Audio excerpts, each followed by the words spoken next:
Oh, uh, here.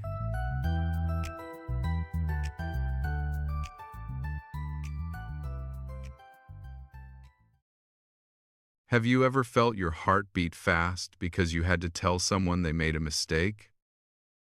Imagine this moment. You are at work or perhaps at school. You see a friend doing something wrong. You know you must say something. You know you must help them fix it. But you are afraid. You are afraid they will get angry. You are afraid they will feel sad. You are afraid they will not like you anymore. So, you stay silent. You say nothing. And the mistake happens again. This is a very common problem. We call it the fear of giving feedback. But what if I told you there is a way to speak up without hurting anyone's feelings? What if you could give advice that makes people feel good, even when you are correcting them? There is a special technique for this. It is not magic. It is a simple communication tool. It is called the sandwich method. Today, we are going to learn how to use the sandwich method. We will follow a story about a young man named Leo. Leo is learning to be a team leader at a small graphic design company. Through his story, we will practice the English skills you need to give helpful, constructive feedback. I want you to listen carefully.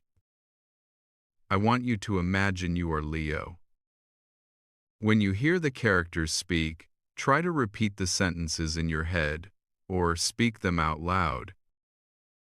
This is called shadowing. It will help you speak English more naturally. Let us begin our story. Leo is sitting at his desk. It is a Tuesday morning. The sun is shining through the window, but Leo does not feel sunny. He feels nervous. He is looking at a computer screen. On the screen, there is a poster designed by his coworker, Sarah. Sarah is very nice. She works very hard. But today, Sarah made a big mistake. The poster is for a very important client. The colors are beautiful. The pictures are perfect. But the text is the wrong size. It is too small. No one can read it. Leo knows he must tell Sarah. If he does not tell her, the client will be unhappy. But Leo likes Sarah. He does not want to make her sad. Leo stands up. He walks to the office of his manager, Mr. Tanaka. Mr. Tanaka is an older man. He is wise and kind. Leo knocks on the door. "Come in," says Mr. Tanaka. Leo walks in and sits down. "Mr. Tanaka, I have a problem," Leo says. "What is wrong, Leo?"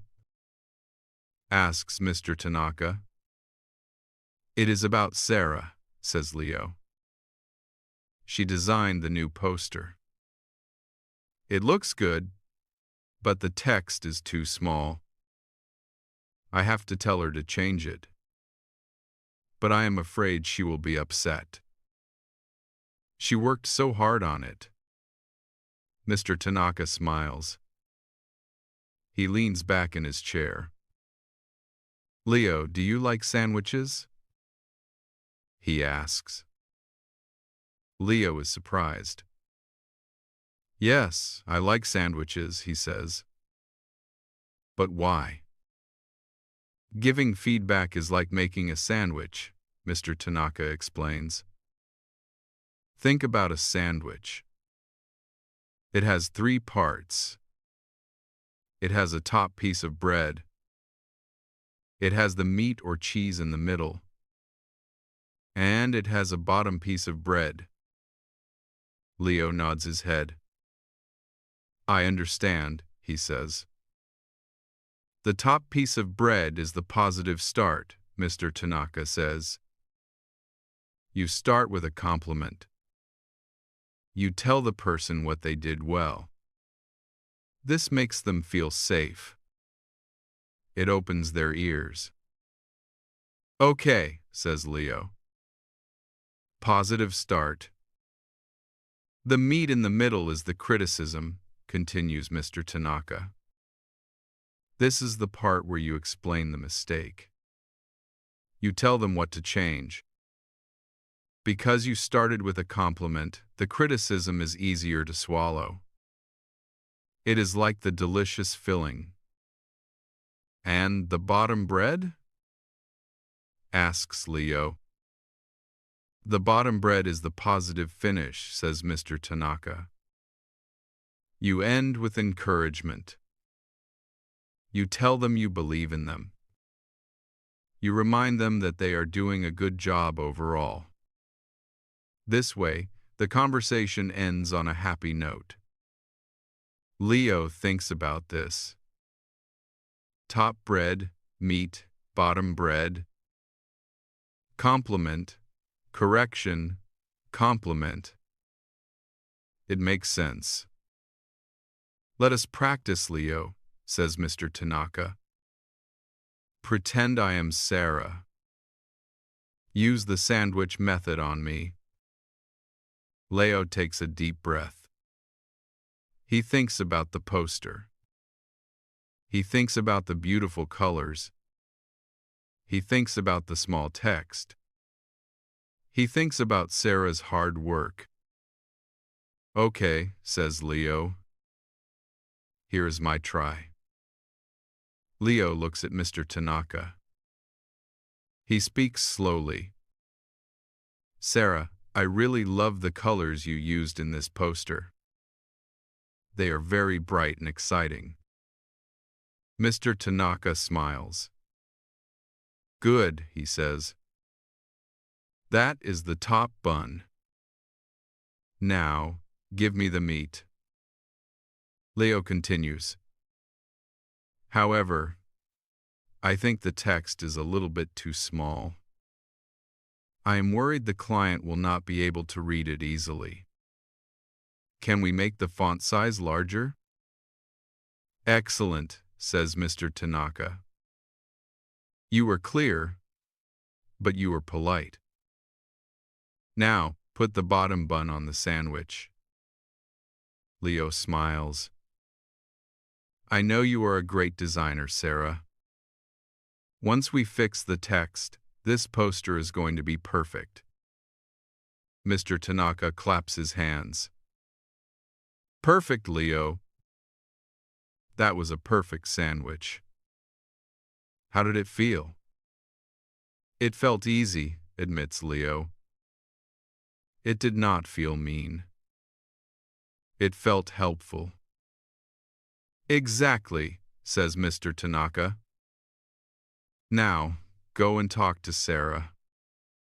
Leo leaves the office. He feels much better. His heart is beating normally again. He walks to Sarah's desk.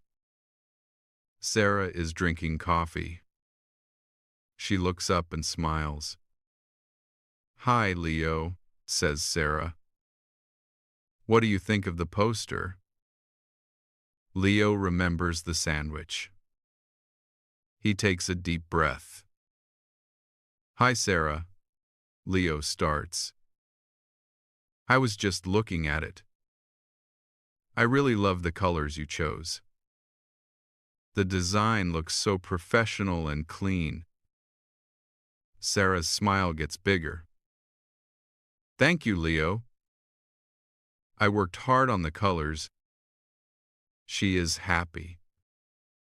She is listening. Leo is ready for the middle part. There is just one small thing, Leo says gently. I notice the text is a bit small. It might be hard for people to read from far away. Do you think we could make the letters bigger? Sarah looks at the screen. She squints her eyes. She thinks for a moment. She does not look angry. She nods her head. "Oh, you are right," says Sarah. "Now that I look at it, it is quite small. I was focusing so much on the pictures that I forgot about the words." "It happens to everyone," says Leo. "This is the start of his bottom bun. You are doing a great job with this project, Sarah. The style is amazing. With bigger text, the client is going to love it." Sarah smiles again. "Thanks, Leo. That is good advice. I will fix it right now. It will only take 5 minutes." Leo walks back to his desk. He feels proud. He gave feedback, and nothing bad happened. In fact, something good happened. The poster will be better, and Sarah still feels happy. Let us pause the story here. Let us think about what Leo did. He used 3 specific steps. These steps are very useful for you too. First, he used the top bun. He used phrases like, "I really love," and "the design looks so." When you are speaking English, starting with "I like" or "I appreciate"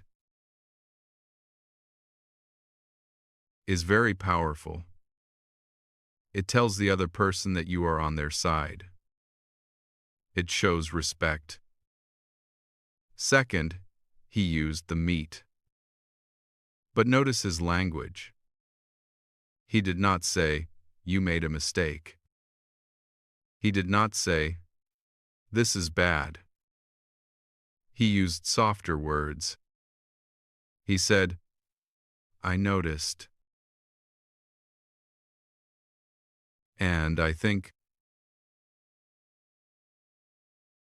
and it might be."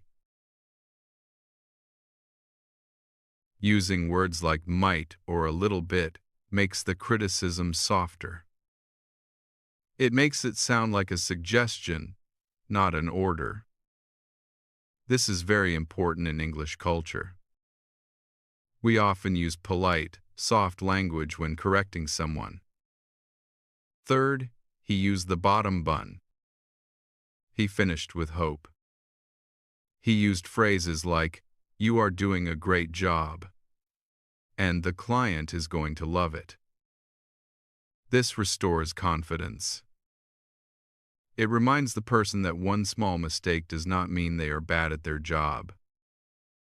Now, I want you to try it. I want you to think of a situation in your life. Maybe your brother cooked dinner, but it was too spicy. How would you use the sandwich method? First, find something good. The chicken was cooked perfectly. That is your top bun. Next, the correction. It was a little bit too spicy for me. That is the meat. Finally, the encouragement. But thank you for cooking. I love it when you make dinner. That is the bottom bun. See? It is simple. The structure gives you confidence. Let us go back to Leo and Sarah one last time. Later that afternoon, the client came to the office. Leo and Sarah showed the poster with the new, bigger text. The client was very happy. "This is fantastic," the client said. "It is clear and beautiful. Sarah looked at Leo and whispered, "Thank you for catching that mistake earlier, Leo. You saved me." Leo smiled. "We are a team," he said. Because Leo used the sandwich method, he built a stronger relationship with Sarah. If he had been angry, or if he had said, "This is wrong," Sarah might have felt embarrassed. She might have been defensive. But because he was kind and structured, they succeeded together. So, the next time you need to give feedback, do not be afraid. Do not let your heart beat fast. Just remember the sandwich. Step 1. Find something true and positive to say. Validate their effort. Step 2. Explain the problem gently. Focus on the work, not the person. Use "I think" instead of "you are." Step 3. End with support. Tell them they can do it. If you practice this, you will become a leader. People will trust you. They will want to hear your opinion because they know you will be kind. Communication is not just about the words we say. It is about how we make people feel. The sandwich method ensures that people feel valued, even when they need to change. This week, I challenge you. Try to use the sandwich method one time. Use it with a friend, a family member, or a coworker. Practice the phrases we learned. I like. I think. You are doing well. See how the other person reacts. I think you will be surprised by how easy it is. Learning a language is also about learning how to connect with people. When you master the sandwich method, you are mastering the art of connection. You are learning to be honest without being harsh. And that is a skill that will help you in every part of your life, in English, and in your own language too. Keep practicing. Keep listening. And remember, every conversation is an opportunity to build a bridge between two people. You have the tools now. You are ready. Thank you for listening to this story. Great job today.